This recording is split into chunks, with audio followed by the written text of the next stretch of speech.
नमस्कार मित्रांनो, आपण आज बुलढाणा जिल्ह्यातील मलकापूर तालुक्यातील धुपेश्वर महादेव मंदिर या ठिकाणी आलेलो आहे मित्रांनो. तर मित्रांनो, आज आपण या मंदिराची पूर्ण माहिती घेणार आहे आणि या मंदिराचे दर्शन घेणार आहे.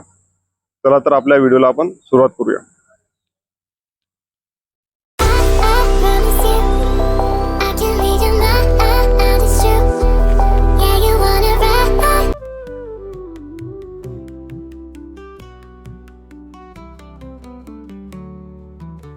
हा मंदिराच्या बाहेरील परिसर आहे मित्रांनो. आजूबाजूला दुकान आहे आणि इथे एक नवीन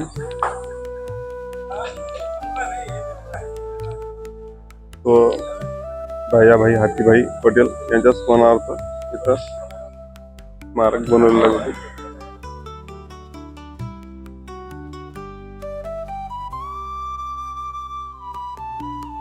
या साईडला पार्किंग साठी जागा आहे मित्रांनो. या ठिकाणी बसण्यासाठी जागा आहे. चला तर आपण आता मंदिरात प्रवेश करूया.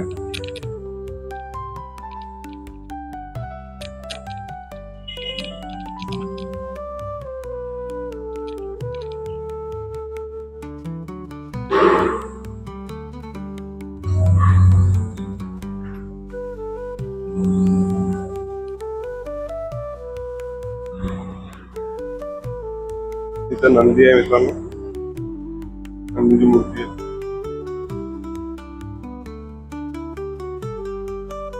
हा भाई काय हो, हिंद आहे का? असं का? विदर्भातील पूर्णा आणि विश्वगंगा नद्यांच्या पवित्र संगमावर वसलेल्या हरसोडा येथील धुपेश्वर महादेव मंदिर हजारो भाविकांचे श्रद्धास्थान आहे. वराहपुराण आणि पयोष्णी महात्म्यात उल्लेख असलेल्या या पवित्र स्थानाशी श्रीरामाच्या वनवासातील वास्तव्याच्या आणि त्यांनी स्थापन केलेल्या शिवलिंगांच्या पौराणिक कथा जोडलेल्या आहेत. 16व्या शतकातील संत मध्वमुनी ज्या शिवलिंगांच्या नित्य धूप अर्पण करत असत, 16व्या शतकातील संत मध्वमुनी ज्या शिवलिंगाला नित्य धूप अर्पण करत असत तेच हे मंदिर धुपेश्वर म्हणून ख्याती पावले. विठ्ठल लहरी महाराज आणि रामभाऊ महाराज यासारख्या थोर सिद्ध पुरुषांच्या प्रदीर्घ तपश्चर्येने हे क्षेत्र पावन झाले आहे अशी मान्यता आहे. पूर्णा नदीच्या काठावर धुपेश्वर महादेव, हरसोळा तालुका मलकापूर जिल्हा बुलढाणा, वाघेश्वर महादेव तेल्लारा जिल्हा बुलढाणा आणि लिंगेश्वर महादेव भोन तालुका संग्रामपूर जिल्हा बुलढाणा ही महादेवाची प्राचीन मंदिरे आहेत. त्यापैकी धुपेश्वर महादेवांच्या शिवलिंगाबाबत अनेक आख्यायिका प्रचलित आहेत. प्राचीन काळी पयोष्णी नदीला मोठा पूर आला तेव्हा त्यात अनेक ऋषीमुनी वाहून जाऊ लागले. त्यावेळी त्यांनी शिवशंकराची प्रार्थना केली. हे ऋषी ज्या ज्या ठिकाणी किनाऱ्याला लागले तेथे त्यांनी शिवलिंगाची स्थापना केली. त्यानुसार हरसोडा येथे मध्वमुनींनी धुपेश्वर महादेवाच्या शिवलिंगाची प्रतिष्ठापना केल्याचा उल्लेख आहे. प्रतिष्ठापना केल्याचा उल्लेख central provinces and Berar district gazetteers Akola district volume A 1910 मध्ये आढळतो. स्थानिकांच्या म्हणण्यानुसार हा भाग पूर्वी दंडकारण्याचा प्रदेश होता. वनवासादरम्यान इथे आलेल्या श्रीरामांनी वाळूच्या शिवलिंगाची प्रतिष्ठापना केली. अन्य एका आख्यायिकेनुसार श्रीराम हे सीतामाता आणि बंधू लक्ष्मणासह येथून काही किलोमीटर अंतरावर असलेल्या कोटेश्वर महादेवाच्या मंदिरात मुक्काम करून येथे आले होते. येथे त्यांनी सकाळी अल्पहार केला. मध्वमुनी लिखित सारासार विचार ग्रंथात हा उल्लेख आढळतो. 16व्या-17व्या शतकात हा ग्रंथ लिहिणारे मध्वमुनी कोळेगाव येथील दत्त मंदिराच्या परिसरात वास्तव्यास होते. ते येथील प्राचीन शिवलिंगाची आरती करून धूप दाखवत असत. त्यामुळे या मंदिराला धुपेश्वर महादेव मंदिर असे नाव पडल्याचीही आख्यायिका आहे. पुढे ते विठ्ठल लहरी महाराज या नावाने प्रसिद्ध झाले. विठ्ठल लहरी महाराजांनी केलेल्या साधना व शिवशंकरांच्या निस्वार्थ सेवेमुळे त्यांना अनेक सिद्धी प्राप्त झाल्या आणि त्यांनी येथे अनेक लीला केल्या. त्यांनीच या मंदिराचा प्रथम जीर्णोद्धार केल्याचेही सांगितले जाते. त्यांनी 1946 मध्ये येथे सजीवन समाधी घेतली. त्यांच्या पश्चात येथे रामभाऊ महाराज यांचे आगमन झाले. त्यांचा जन्म 15 फेब्रुवारी 1923 रोजी झाला. येथे येण्यापूर्वी रामभाऊ महाराजांना दुर्धर आजार झाला होता, त्यामुळे त्यांचे पोट पुढे आले होते. तसेच हातपायही बारीक झाले होते. अनेक उपचारांनी हा आजार बरा होत नव्हता. अकोल्यातील परसो येथे वास्तव्यास असलेल्या परोत्तर महाराजांच्या सल्ल्यानुसार ते येथे आले. येथील शिवलिंगाची मनोभावे सेवा केल्यानंतर त्यांचा आजार बरा झाला. त्यानंतर त्यांनी येथे केलेल्या साधनेतून त्यांना सिद्धी प्राप्त झाली.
त्यांनीही येथे अनेक लीला केल्या.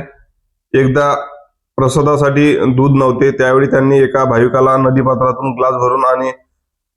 ग्लास भरून पाणी आणण्यास सांगितले. त्यानंतर त्यांनी या जलाचे दुधात रूपांतर केले. येथील नदीच्या मूर्तीला त्यांनी हिरवा चारा खाऊ घातला. अशा अनेक लीलांचा त्यात समावेश आहे. त्यांनी अनेक व्यसनाधीन व्यक्तींना व्यसनमुक्त केले. त्यांच्या कृपेमुळे अनेक कुटुंबे उद्ध्वस्त होण्यापासून वाचली. त्यांचे 27 जुलै 2014 रोजी निधन झाले. त्यांची समाधी स्थानही या मंदिराच्या परिसरात आहे. विठ्ठल हरी महाराज व रामभाऊ महाराज यांच्या जीवनावर आधारित चरित्रे त्यांच्या झाडे आडनावाच्या अनुयायाने लिहिली आहेत. काही वर्षापूर्वी या मंदिराच्या नव्याने जीर्णोद्धार करण्यात आला. त्यावेळी वाळूच्या शिवलिंगाच्या जागी नव्या शिवपिंडाची प्रतिष्ठापना करण्यात आली. मलकापूर पासून तालुक्याच्या हद्दीवर असलेल्या हरसोडा या गावाचे पूर्वी धरणामुळे पुनर्वसन झाले. सध्या जुने आणि नवे अशी 2 गावे आहेत. गॅजेटियर मध्ये नमूद आहे. गावातील धुपेश्वर पूल हा खानदेश आणि विदर्भाला जोडतो. पयोष्णी नदीच्या काठावर असलेले हे मंदिर दुमजली आहे. संगमरवी दगडाचा वापर करून हे मंदिर बांधण्यात आले आहे.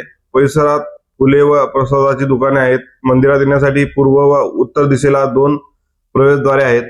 सभामंडप व गर्भगृह अशी या मंदिराची संरचना आहे. मुख्य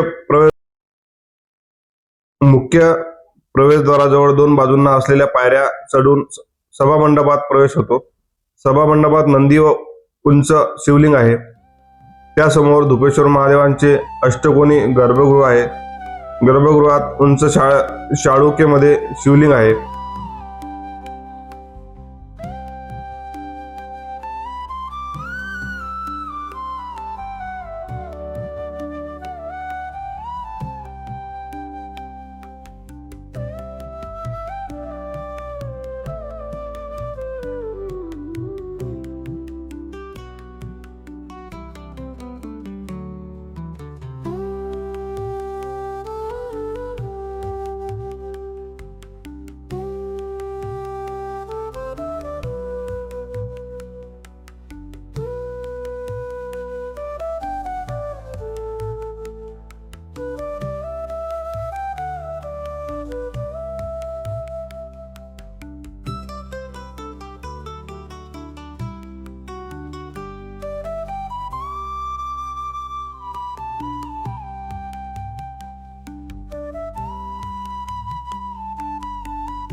आपल्या सर्वांचे स्वागत आहे श्री गजानन झेरॉक्स आणि मल्टी सर्व्हिसेसमध्ये.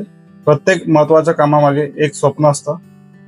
नोकरीसाठी लागणारं प्रमाणपत्र, व्यवसाय सुरू करण्यासाठी लागणारं लायसन्स किंवा उज्ज्वल भविष्याकडे टाकलेलं एक छोटंसं पाऊल. पण कागदपत्रांची गुंतागुंत, चुकीची माहिती आणि वेळेची धावपळ अनेकदा आपल्याला थांबवते. म्हणूनच तुमच्या प्रत्येक महत्त्वाच्या कामासाठी उभा आहे एक विश्वासू साथीदार, Shri Gajanan Xerox and multi services Motala. Pan card असो, मतदान कार्ड असो, पासपोर्ट अर्ज, चरित्र प्रमाणपत्र, उत्पन्न दाखला, जात प्रमाणपत्र किंवा डोमिसाईल, तसेच food licence, shop act licence, Udyog Aadhaar आणि इतर अनेक ऑनलाईन सेवांसाठी अनुभवी मार्गदर्शन आणि विश्वासू सेवा. कारण आम्हाला माहीत आहे, प्रत्येक कागदपत्र हा फक्त एक कागद नसतो, तो असतो एखाद्याच्या शिक्षणाचा आधार, एखाद्याच्या नोकरीची संधी, एखाद्याच्या व्यवसायाची सुरुवात आणि एखाद्याच्या स्वप्नाची पहिली पायरी. म्हणूनच प्रत्येक अर्जाकडे आम्ही पाहतो जबाबदारीने आणि प्रत्येक ग्राहकाकडे पाहतो आपुलकीने. विश्वास, अचूकता आणि वेळेची किंमत जाणणारी सेवा. आजच भेट द्या Shri Gajanan Xerox and multi services Motala या दुकानाला. तुमच्या स्वप्नांना योग्य दिशा देणारा विश्वासू डिजिटल साथीदार. एकच ठिकाण, अनेक सेवा आणि विश्वासाची खात्री. फाल्गुन वद्य चतुर्थी रोजी 1946 रोजी विठ्ठल लहरी पुजारी बाबांना संजीवन समाधी घेतली. त्याच्यानंतर तेव्हापासून रामभाऊ पुजारी बाबांना जे सांभाळलं तर 29/7/2014 पर्यंत हे पुजारी आम्ही सोबत काम पूजा करू. त्यांच्यासोबत मी तेव्हापासून सेवादारी एक अनेक वर्षापासून. नंतर गावाच्या नारायण बुवांना 10-12 वर्ष पूजा केली. त्याच्यानंतर खडसे बुवा होते, अशी त्यांनी 10-12 वर्ष पूजा केली. आता पुंजाजी महाराजला 10-11 वर्ष पूजा. पुंजाजी महाराज 10-11 वर्षापासून करून आता. त्याच्या अगोदर तेव्हापासून मी बाबाच्या गादीपासून सुरुवातीपासून बाबाजवळ मी आहे तर 40 वर्ष झाले. बाबाची गादी आहे, हे माझं पूजा आहे. आणि खालचे 5-6 मंदिर आहे गादी. असे 5-6 मंदिर माझ्याजवळ, ते 4 मंदिर पुंजाजी महाराज. 6 मंदिर माझ्याकडे. यांची रामभाऊ बाबाची समाधी, विठ्ठल बाबाची समाधी, नामदेव महाराजची समाधी, रामभाऊ बाबाचं वैकुंठ धाम, ते मारुतीचं मंदिर आणि बाबाची गादी ते माझ्या आहे. अजून काही महाराजाबद्दल सांगायचं महाराष्ट्राबद्दल तर यांनी विशेष काही सांगितलं? विशेषतः यांनी 2-3 चमत्कार केलेले आहेत. हा पूल बांधला की नाही, त्याचा मुलगा पैदायची मुक्का होता.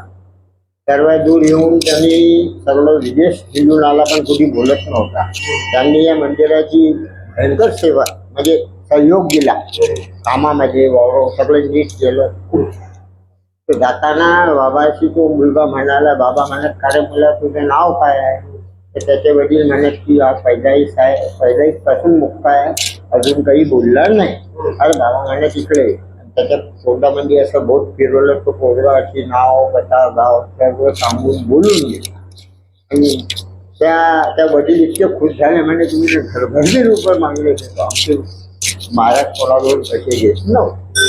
म्हणून ते म्हणत तुम्ही जे केलं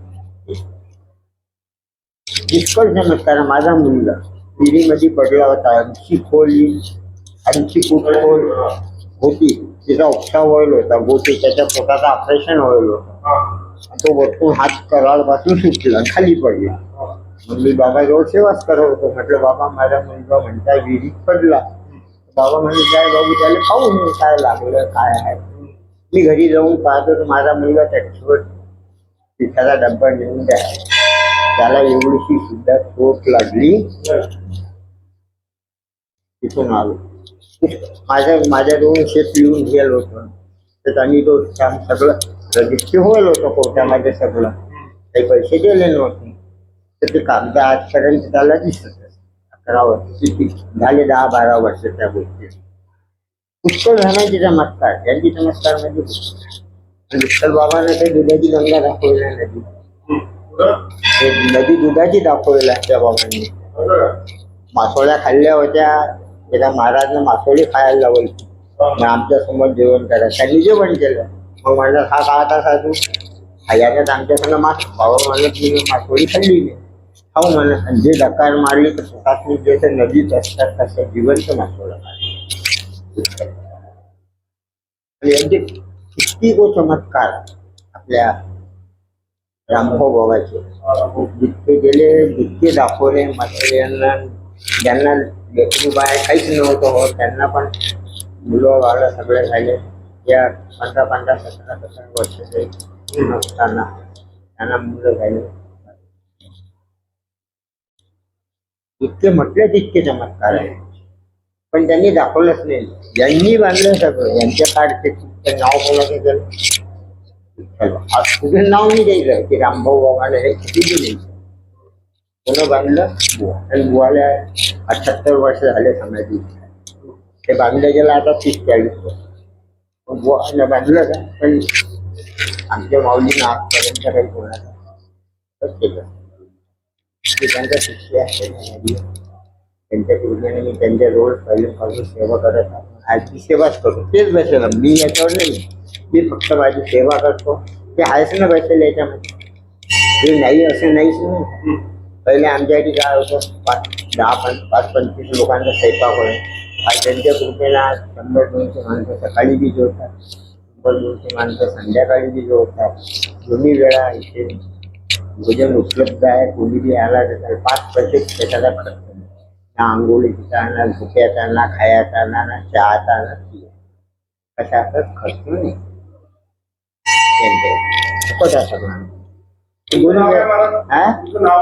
मनोहर राजाराम घुले मी आता इंदोरला राहू 26 वर्ष माझं गाव रणगाव खालेगाव वडोदा पांढेरा माझी सासरवाडी होती त्यांनी त्याच्या योगायोगाने योग आहे असे की इथे याचा सोबत त्याच्यामुळे इथे आलो जेव्हापासून त्यांच्याजवळ आलो त्याच्याजवळ त्यांच्या संग दिसणं उठणं बसणं खाणं पिणं पूजा करणं आणि त्यांची सेवा पुण्यावर घेणं पुण्यावर जाणं ठीक आहे महाराज धन्यवाद तुम्ही माहिती दिल्याबद्दल हा तर मित्रांनो अशा प्रकारे आज आपण बुलढाणा जिल्ह्यातील मलकापूर तालुक्यामधील सिरसोडा या गावामधील धुपेश्वर महादेव मंदिर या मंदिराची पूर्ण माहिती घेऊन दर्शन घेतलेलं आहे मित्रांनो. तर मित्रांनो तुम्हाला व्हिडिओ कसा वाटला ते कमेंटमध्ये नक्की कळवा आणि चॅनलवर नवीन असाल तर चॅनलला सबस्क्राईब करायला विसरू नका. तर मित्रांनो पुन्हा भेटूया अशाच एका नवीन ठिकाणी. तोपर्यंत जय हिंद जय महाराष्ट्र.